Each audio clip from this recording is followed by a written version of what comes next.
Hey, welcome to this edition of the Frank Figliuzzi Show.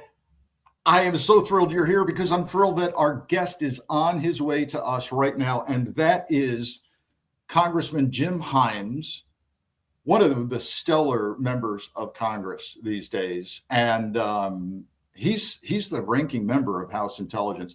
And the thing is, of course, that's my national security is my game, and I could spend 2 hours talking to Jim Himes, but he's pressed for time and he's on his way. And even when we get him, we might get him for 20, 25 minutes because, there's nothing going on in Congress today.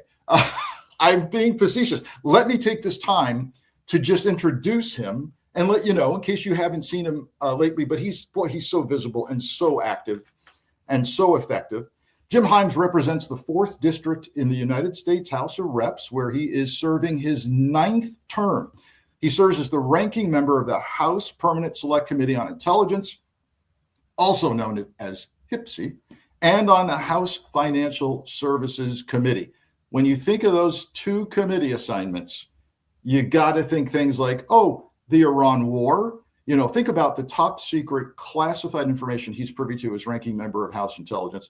And I wish I could tell you we're going to get deep into classified today, but of course we're not. And so the DNI, the Iranian war and developments and even comments today from Donald Trump that we're going to bomb Iran again and again, but also his assignment on the House Financial Services Committee means, hey, does he know Bill Pulte over at Freddie Mac? The guy who's going to be the acting DNI? We'll ask Congressman Himes, how much damage can Pulte do as an acting for, I think, 180 days in place? What else do we know about Jim Himes? This is pretty cool. He took office on January 6, 2009. He is the first Democrat. Now, he's from the district in, I call it the money district. I'm from Connecticut, and I know this. I know Fairfield County. Went to school there. He's the first Democrat to represent the district since 1969, and only the second Democratic congressman in that district since 1943. Wow. Jim went to Harvard University, and, in his spare time, he earned a Rhodes Scholarship and went off to Oxford in England to earn his master's degree. As I say, nobody likes a show off. So I got a fellow nutmegger, as we kind of call ourselves. Connecticut is the nutmeg state, among other things. A small state that's very different in very different places. Let's see. I'm eager to ask Jim Himes, and we will, about his position on FISA. Now, this isn't getting a ton of coverage, but this weekend, the Foreign Intelligence Surveillance Act, the way we spy on spies and terrorists, is about to expire. And the hang up in Congress has been one section, Section 702, which allows, because most people go, hey, listen, I'm all for, spying on spies abroad and all that good stuff when nobody wants another terrorist attack. But I want to ask him about 702, which gets into Americans. So without further ado, let's bring on Congressman Jim Himes. Jim, thanks so much for joining us. Frank, thanks for having me. Really appreciate it. Oh yeah, I know you're busy, and I know we've got a limited time with you. So with all due respect, I know we'll move quickly. I got the questions. I do want to share with you, as I've been sharing with my listeners. Hey, we're both Connecticut guys. I'm from Fairfield County, went to Fairfield U, went to UConn Law School. Even after 25 years and retiring from the FBI, returned home to be an executive at General Electric headquarters in Fairfield before they moved us to Boston. So we have some things in common. And we also have a passion for democracy and national security in common. So thanks for being here. It's great to be with you, and thanks for your lengthy and distinguished service at the FBI. That was a remarkable career. Well, it was an adventure, and we're on an adventure now together. Let me ask you about the latest topical news, which involves Iran and the Iran war, and even a clip today that we have from Donald Trump saying basically, yeah, we're going to bomb them again. We're going to bomb them again because, quote, of the helicopter. Do we? Let me ask you two simple questions about Iran. And is Donald Trump being taken for a ride by the Iranian regime? Yeah. I'm not sure I'd use that. That's not language I would use, because what the way I think about it is that, we've got a chess game going here, and, Donald Trump sort of started by taking out all their pawns, right? Yes, their Navy's at the bottom of the ocean. Got that. That's true. They took out a lot of planes. They took out a lot of missile launchers. But here we are, more than 3 months later, and Iran has the commanding position. Why is that? That's because they survived. Open question whether the regime could survive. And I think the president went into this because he was told that they wouldn't survive. And they were able to maintain the closure of the Strait of Hormuz, which is causing gasoline prices to be $1.50 higher than what they were 3 months ago. So Iran understands that they're in the strategic catbird seat right now. And by the way, and this is why I think the president is being very careful about military action. His advisors have told the president that the Iranians continue to have thousands of missiles, and they do, and thousands of drones. And it doesn't take a lot of missiles and drones to really hammer the energy production sites in Qatar, in the UAE, Dubai, et cetera. They're already been badly hit, and the Iranians can easily hit them again. So, and by the way, they can hit us if they want. Now, we're pretty well protected in the region. I don't worry too much that the Iranians are going to, hit an aircraft carrier or whatever, but it is super easy for them to destroy the energy infrastructure. And when that happens, and it will happen if the military action continues intensely, now gasoline prices are high, not for months, but for years. And look, I think if the president, what does the president understand? He understands the stock market, which, by the way, is cratering. And he understands the visceral toxicity of super high gas prices. So he's in a fix. He is, because a win for him is looking very different than, as you referred to, what he thought it might look like from the beginning. Right. And let me ask you a related question. Do we even think that do we know who we're dealing with in Iran, and are they in charge? Yeah, no, I think we have every reason to believe that the IRGC, the Republican Guard, is now in charge. And by the way, that's a whole other kind of interesting thing. Iranian politics, as awful as the regime was before Donald Trump, Iranian politics, you had power centers, right? You had moderates like the current president, moderates by Iranian standards, of course, right? The former foreign minister, the Republican Guard was very powerful, but you had the religious authority. Now you've got the Republican Guard in charge, and the Republican Guard is the most ideological and violent of the various political players that you had. And oh, by the way, we replaced a very bad supreme leader with his son, who is worse. So of course there's politics going on. It's a new supreme leader, so he's got probably to prove his bona fides to the Republican Guard. But no, this is a very seriously unified, very violent, very ideological group of men running this country right now. Are you concerned at all about the degree to which Benjamin Netanyahu seems to be kind of his own man, calling the shots, going off and possibly complicating negotiations? Yeah, I've watched Benjamin Netanyahu for more than a decade do all he could to get this war. He tried to persuade Obama. He tried to persuade Trump the last time around. He worked on Biden. This is what he has always wanted. Look, you talked to me about it, right? This is no secret. And of course, he did everything he could to destroy the Obama era nuclear deal, and ultimately succeeded. And so now he's got what he wants, right? And oh my God, what he wants turns out to be not quite what he expected he was going to get. And to your question, you're exactly right. The leader of Israel is always going to pay very close attention to the United States, but they have always said, but we're going to do our own thing. And the problem with that is that his attacking Hezbollah, which he's going to continue to do, is regarded by Iran as a violation of the ceasefire that the United States cares so much about. Yeah. So you have a moment in time when Israeli and U.S. interests, or at least Israeli and the president's interests, are very, very different, which is why you're hearing press reporting about a obscenity-laced call that Donald Trump placed in Netanyahu. Well, and for some of this, the objective is purely political for Netanyahu. He needs to survive, and he prolonging this is in part in his best political interest at times. Let's move on based on limited time.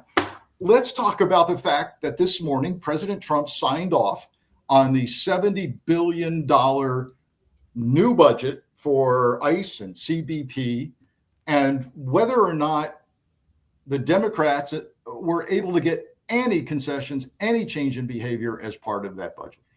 Yeah, I mean, it's embarrassing to say, but no, the Democrats weren't able to get any concessions, and no Democrat voted for this package of funding, the $70 billion for ICE and CBP, and you know why. Lots of Democrats, myself included, are all for secure borders, but very few Americans, with the possible exception of Kristi Noem and Stephen Miller and Donald Trump, are for brutally violent enforcement that results in the killing of American citizens, as occurred in Minneapolis. And so, no, this was passed on a purely party line thing. This is an article of faith for Donald Trump and the Republicans. They know that they've completely lost the American public on this, but this is just not something that they are going to change. And so you've got these entities that are awash in cash right now. I will tell you that maybe if there's any silver lining here, it's that Kristi Noem is gone. And I'm not a super huge fan of the new Secretary of Homeland Security. I served with him in the House before he went to the Senate. But I can tell you that he's a little better than Kristi Noem. And importantly, look, public sentiment matters here. And what used to be his strongest polling issue, immigration, is now in the tank for him because Americans just don't support this. He's conflated the idea of a secure border, which everybody wants, with this horrendous treatment of brown people on the streets of America, and including in detention centers. So he's got that all mixed up together, and that's the issue. It seems to be. Yeah, and you can even take it further. You can even take it further by saying, look, almost all Americans agree we should have. I think all Americans agree we should have secure borders. But most Americans would tell you, look, we're a country that is rule of law, and so if you broke the law to come here, and if you're here illegally, you're at risk of deportation. And then what we do is, and this is what most Americans do, is they say, and by the way, Donald Trump told us that he was going to kick out the gang members and the drug dealers and the rapists. Now, I didn't like the fact that he suggested that all of the undocumented were in that category, but I think most Americans are fine with that too. But what are they seeing instead? Instead, they're seeing the guy who's lived in this country for 30 years, who has kids who are American citizens, getting yanked out of his job at a restaurant and thrown in a god-awful cell. That's not what Americans signed up for. No, indeed. And we'll see if Mark Wayne Mullen really changes the conduct and behavior. All right. So as assistant director for counterintel at the Bureau, of course, I repeatedly met with the DNI at the time, who was Clapper. And I'm the topic of Bill Pulte becoming even the acting DNI really causes me concern.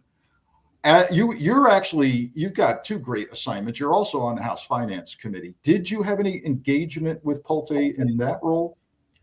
No, I didn't. I'm not sure he came before the committee in his job at the Federal Housing Finance Agency. Okay. But what we do know is that while there, did he work on, securing the American mortgage system? No, he didn't. He went through mortgage records illegally to try to find dirt on people like Tish James, the Attorney General in New York, and Adam Schiff. He used his perch there to go after the president's political enemies. And by the way, those cases were, needless to say, no prosecutor wanted to take it. The ones that advanced got thrown out of court. So it was just a shambolic thing. And, I don't need to tell you how insane it is to put a guy like that at the very top of the intelligence community. It will skew the way our intelligence community issues reports. And even more frighteningly, he'd have tools at his disposal to go after Americans, people that Trump perceives as his enemies. Yeah, if we thought dipping into mortgage and loan information was outrageous, you and I can both tell our listeners dipping into national security records is and having tools at your disposal is really, really troubling. And is it my understanding, is it correct to say that Trump has actually said he's only going to be enacting, that he intends to nominate someone else permanently? And do you believe that? He has. And that's his way of coming off, because I promise you, Republican senators and Republican cabinet members and maybe Republican cabinet members that used to be senators have been in the Oval Office saying, sir, this is a catastrophe. It's despised by the entire Congress. And oh, by the way, it's going to tank. I heard you in the introduction talking about FISA 702, our most important intelligence authority. Donald Trump threw this hand grenade into a very delicate process to reauthorize that thing. And so, yes, I do expect, well, he's saying that he will nominate somebody else. But again, what exactly is Donald Trump's word worth? It's not like we're going to trust him. Once Pulte's in there, no reason to believe that he's coming out. Yeah, I'm concerned, and he'll take a hatchet to. Trump's already given him the green light to have severe cuts of personnel resources, not only in the DNI office, which we could have a discussion about, but we don't need any more cuts to the U.S. intelligence community writ large.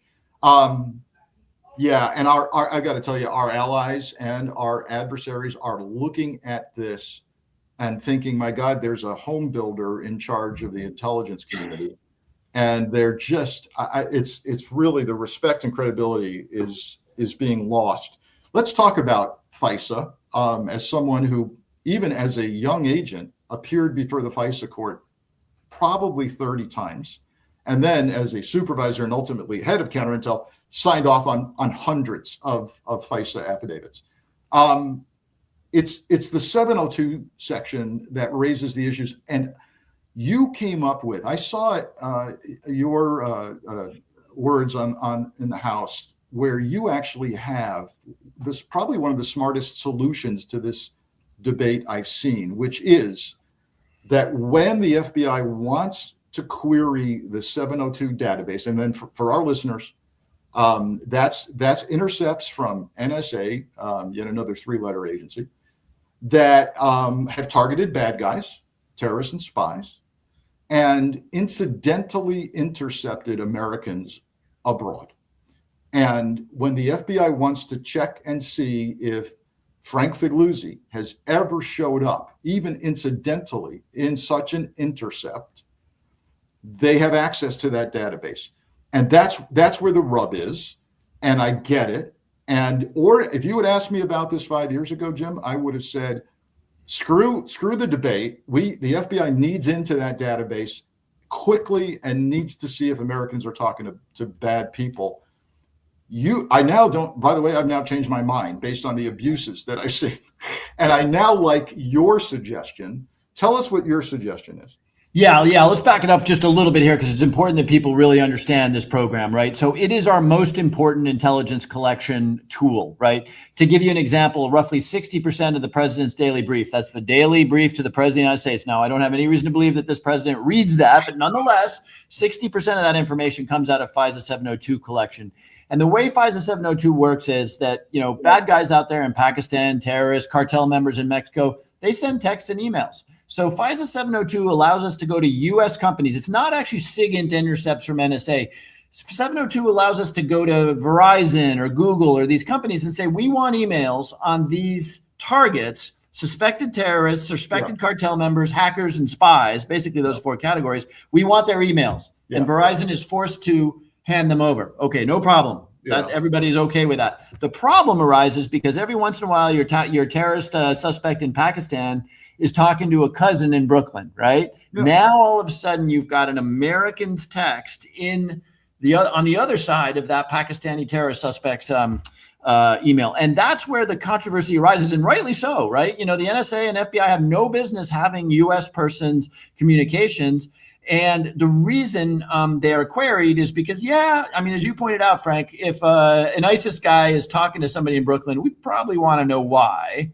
Yeah. Or, and this is the other piece that is really important, if they're talking about that person, it could be that they're planning an attack on that individual, right? So there's a bunch of reasons why you want to do it. Long story short, over the many, many years, we've put in place all kinds of restrictions and safeguards on the ability of the FBI and the CIA to actually look at that U.S. person information. They need to record it. They need to say why they're doing it. They need to report it to a court, and they need to report it to me. So all 3 branches of your federal government are looking at what the FBI is doing because it's a very sensitive thing. And so we're just about to get this thing reauthorized, this week. And the Pulte thing just throws a massive bomb into the whole process. And so now you have Democrats saying, I was going to get there, Yeah. And look, I appreciate where they are. I was going to get there. And then Bill Pulte, a guy who has dedicated himself to using the tools of the government to go after the president's. No. Sorry, not doing it. So that's the fix we're in right now. Well, And is it set to expire this weekend? Friday it expires. And are we looking at kicking the can again, once again extending it, or what do you think? We're talking about that. I'm not sure we can get a short-term extension. I mean, there's one way the president could fix this, and it would be done before the weekend. And that would be to just say, I found a better job for Bill Pulte. He's going to be ambassador to Germany or whatever. I wouldn't do that to Germany. But anyway, that's the way you fix this.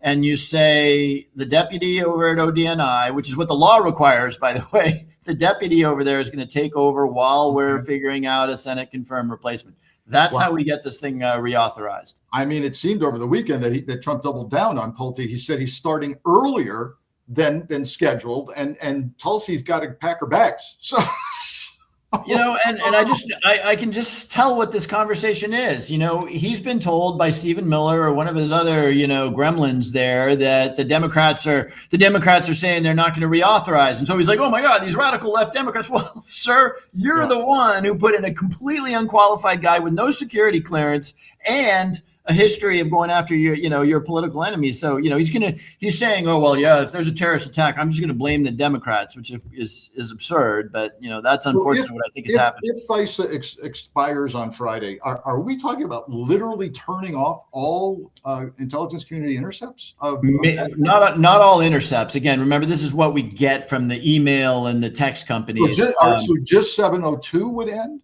Just that part of it. We would still, of course, be using our satellites and stuff to intercept, communications. Right, this would just be clear. Yeah. No, it's not like everything stops. But by the way, and here it gets a little fiddly legally, but I'll mention it. The program has a statutory authorization, the law, and then the FIS court. You'll remember this. The FIS court certifies the program every year, and this year the FIS court has certified the program. So there is a theory that the program can continue after the law expires. The problem is that's going to get tested in court, and we don't want to screw around with this thing, right? A judge may rule, sorry, without an underlying law, you can't do it, or they may rule the other way. But this is just not a pair of dice you want to roll. No. And your suggestion on how to maybe fix this is go to FISC, go to the Foreign Intelligence Surveillance Court, and ask permission to look at turn the metadata into an identity for the American and in the conversation or the email text. Exactly. Yeah, we didn't get there, Frank. What is that permission? What is that? What's the standard? If you're the FISA court judge, what are you looking at? Yeah, great question. So the idea is, and critics of the program say, hey, go get a warrant. And it's not an unreasonable thing, because to get someone's emails, you would get a warrant otherwise. Now, here's the thing: a warrant. Well, let me start with what our proposal is. Our proposal is, this FBI, for example, which does most of the U.S. person queries, does about 7,000 of them a year. Roughly half of those, 3,000 or so, actually return information. In other words, they enter Joe Smith, and most of the time, Joe Smith's not in there. Most Americans aren't talking to Pakistani terrorists or Mexican cartel guys, right? So, but when it does return a hit, meaning we actually have a text from Joe Smith, at that point, before they looked at it, the FBI would go in front of a judge and say, we want to look at that email because we believe it's actually reasonably likely to return really critical national security information. We think it's about an attack or whatever. And the judge would say either yay or nay, right? And that way it's not quite a warrant process, because warrants are typically thought of as a probable cause thing. The probable cause would be a standard. And this, in my idea, it would be, does a judge believe that this is reasonably likely to uncover evidence of an attack or evidence of collusion with a terrorist attack? Right. Anyway, so that's the idea. It would just be an additional safeguard on the use of the program. Yeah, it sounds reasonable. It sounds reasonable to me. We've got just a couple of minutes left, and there's been a lot of huffing and puffing, and some of it from me, regarding the NDAA, the National Defense Authorization, and a particular section that seems to intertwine Israel's defense and military industrial complex with ours like never before, and arguably like no other partner. Where do you fall on that? Yeah, I need to take a look at that section. You know, for the last couple of years, the Congress has set up cooperation with the Israeli military. We do a lot of cooperation, both at the military level and the and at the intelligence level. And you know, we're wary about that. This isn't Great Britain, right, where we don't, you know, where we share almost all intelligence, but you know, we do a lot of cooperation with the Israelis. What I understand and what you're telling me is that this would further bind the U.S. military and the Israeli military. That's something you want to look at very, very closely. You know, now is a perfect example. Again, if the press report is to believe, Donald Trump is screaming obscenities at Benjamin Netanyahu. So especially at a moment in time where, you know, the Israelis are extremely aggressive. I mean, what's happening in the West Bank, for example, where the IDF, the Israeli military, is not doing nearly enough to stop the violence against Palestinians undertaken by settlers. In that context, you want to be super careful about how the United States is involved. Yeah, totally agree. I would urge you to take a hard look at it just from my own counterintelligence concerns. And just for the record, I'd be concerned about if it was the UK or whatever, where we're saying, we're going to show you our cutting edge AI military applications. You're going to be embedded in the US where there's production and manufacturing. You're in on our latest research. And then all these jobs spring up in the United States. And now we really can't say, never mind, when an Israeli leader goes off maybe in a different direction. Just a thought. Hey, thank you. Thank you so much for spending time with us today. I know our viewers are really appreciative of it. You do great work. For a great state, Connecticut, and for the rest of us. Thanks for being with us, Jim. Thanks so much, Frank. Right. Really enjoyed it. Thank you. Stay well. All right, that was Congressman Jim Himes, and you can see how we could spend an hour or more on each of the topics that we hit today. Thanks for doing that. We can put Congressman on mute so we don't hear any classified House Intelligence Committee. There we go. And it was quite the conversation. Let's recap briefly. First, I'm glad that I brought his attention to a pending Defense Authorization Act that really, and by the way, if you're interested in this topic, it was my column last week, and it's still very much out there. Check it out on Substack. And that is that we should not be giving away the store in like with no other partner and get in bed with the Israeli industrial military complex and vice versa. Second, FISA. See, this is a guy who has solutions. He's saying, look, I get the debate. I get people aren't comfortable about going into the database and seeing what Americans are in contact with foreign targets overseas. You could be talking to your Uncle Sam and wishing him happy birthday, but happy birthday could be a code for a terror attack. And the FBI needs to do that, but there have been recorded abuses after abuses of that. And yes, they've tried fixing it. Yes, but with this administration in place and the kinds of abuses of information and intelligence we've already seen, there needs to be further guardrails in this Section 702 before they're checking every American to see if you talk to Uncle Vito in Italy to wish him a happy birthday. We need to do that. And his Congressman Himes' suggestion is run over to the FISA court and say, we just want you to take a look at this request. We want to look at Frank's. We want to find out who's talking. Who from Brooklyn is talking to this terrorist in Pakistan? And here's why. I think it's a reasonable thing. The problem is, folks, Bill Pulte and the initial nomination for him as DNI, right? Because he'd be overseeing some of this. He would have access as the DNI to all the stuff we just talked about. And if he's already given up mortgage and loan information so Trump can pursue his enemies in court, what's he going to do with top secret intercepts and emails and texting captured by NSA and incidentally capturing U.S. citizens? What's he going to do with that? And the leverage that Congress would have had over his nomination as DNI is now gone because what has Trump said? Oh, don't worry, he's just going to be enacting. Well, an acting can sit there for 180 days. And you can do some serious damage in 180 days as the head of the U.S. intelligence community. I can assure you. So the leverage now to, you heard Congressman Himes say, well, Trump threw a grenade. We were about to reauthorize FISA, which expires Friday. But then we thought, well, good, we can tie it to the nomination of Bill Pulte as DNI, and then we'll get this fixed. Well, no, you can't, because he's not even nominated anymore. He's enacting. So it's a game that's being played, and it's a dangerous game. And then really a topic on everybody's mind today and every day is the Iran war, and when will it be over? You heard me ask Congressman Himes, is our president being taken for a ride by Iran? He was very diplomatic and statesmanlike in his response. I'll give you my opinion. I think the president is being taken for a ride. And by the way, on the same question, basically, is Benjamin Netanyahu taking the president for a ride? I got to tell you, they have different objectives, folks. The president very much now is between a rock and a hard place. He needs the Strait of Hormuz opened for gas prices. He needs to somehow call this a win. This is the problem. What does a win look like for Trump that doesn't embarrass him?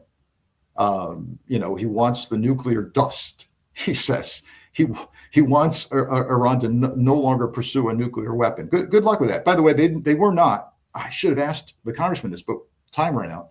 They were not close to having a nuclear weapon. No expert that's credible is going to tell you that, yeah, they were 2 weeks away from a nuclear weapon. We had kept them successfully away for covert means from a nuclear weapon and through inspections.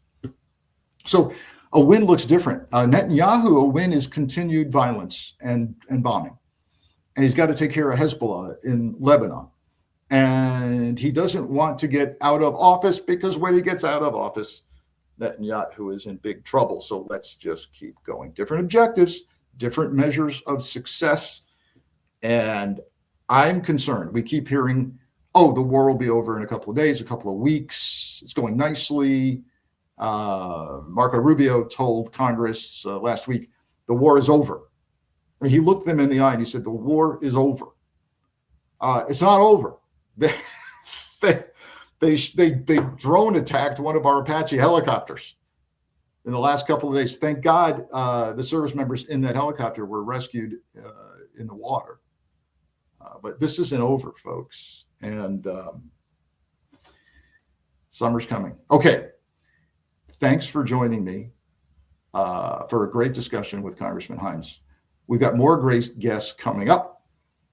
And a column out today, folks, that I'd love for you to read, written for Lincoln Square. You can have it on my Substack. If you're a paid subscriber, you get it. You get all of it automatically to either Lincoln Square or to my Substack. And today's column, I go in depth into National Guard deployment in the District of Columbia, because President Trump has said he's going to double down. We're going to have a summer surge, he calls it, that will put an additional couple of thousand troops on the ground in our nation's capital for a total of 5,000 troops. Why am I talking about it in a column? Because an incredible nonpartisan think tank study has come out. It's a new study.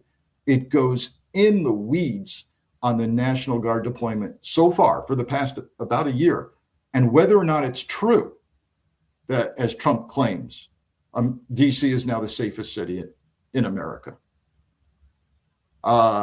Spoiler alert, the National Guard deployment did nothing to stop violent crime in the District of Columbia. By the way, Mayor Mondani in New York has experienced a record-setting lack of violent crime and murder in New York City since he came on and changed the way the policing is happening. No National Guard, no fancy press conferences, no summer surge. Take a look at the article. I'll see you next time on the Frank Figliuzzi Show.